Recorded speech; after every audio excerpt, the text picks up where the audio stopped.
आखिरी call, last call रात के 2 बजे थे। शहर सो रहा था, लेकिन अनया की नींद उचट गई। मोबाइल की स्क्रीन पर एक अनजान नंबर से कॉल आ रही थी। उसने झुंझलाते हुए कॉल उठाई। अनया, एक धीमी, कांपती हुई आवाज आई। आवाज जानी पहचानी लग रही थी। मुझे बचा लो, प्लीज। कौन? अनया घबराकर उठ बैठी। मैं, मीरा।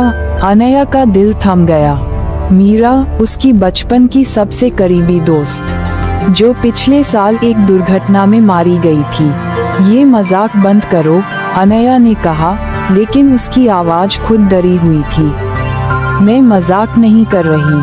आवाज अब और कमजोर हो गई थी। वो मुझे ले जा रहे हैं। मुझे दर्द हो रहा है। प्लीज, घड़ी के नीचे आओ।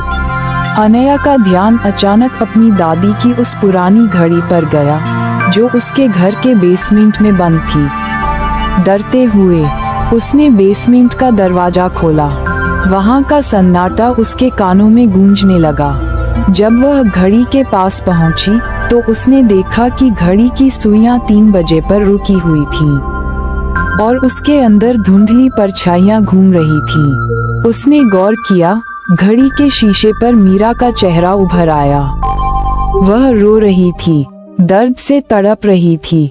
मुझे बाहर निकालो, मीरा चीखी, इससे पहले कि वे मुझे पूरी तरह निगल लें। अनया ने घड़ी को खोलने की कोशिश की, लेकिन जैसे ही उसने उसे छुआ, उसके चारों ओर अंधेरा छा गया।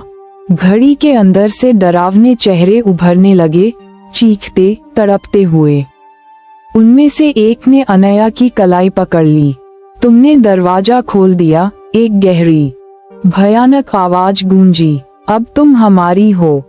अनया ने अपनी पूरी ताकत से खुद को छुड़ाने की कोशिश की, लेकिन वह खींची चली जा रही थी। मीरा अब चुप हो चुकी थी, उसके चेहरे पर केवल शून्य था। अगली सुबह अनया का परिवार बेसमेंट में पहुंचा। घड़ी अब फिर से 3 बजे पर रुकी हुई थी, लेकिन इस बार घड़ी के शीशे पर 2 चेहरे नजर आ रहे थे, मीरा का और अनया का। दोनों की आंखों में दर्द और चीख का सन्नाटा था, और घड़ी धीरे धीरे फिर से टिक टिक करने लगी। मोरल: कुछ रहस्य कभी कभी छुपे ही रहने चाहिए। अंधेरे की ओर खींचे जाने की जिज्ञासा अक्सर हमें उन रास्तों पर ले जाती है जहां से लौटना मुमकिन नहीं होता। इसलिए हमेशा सावधान रहें, कुछ दरवाजे केवल बंद रखने के लिए होते हैं।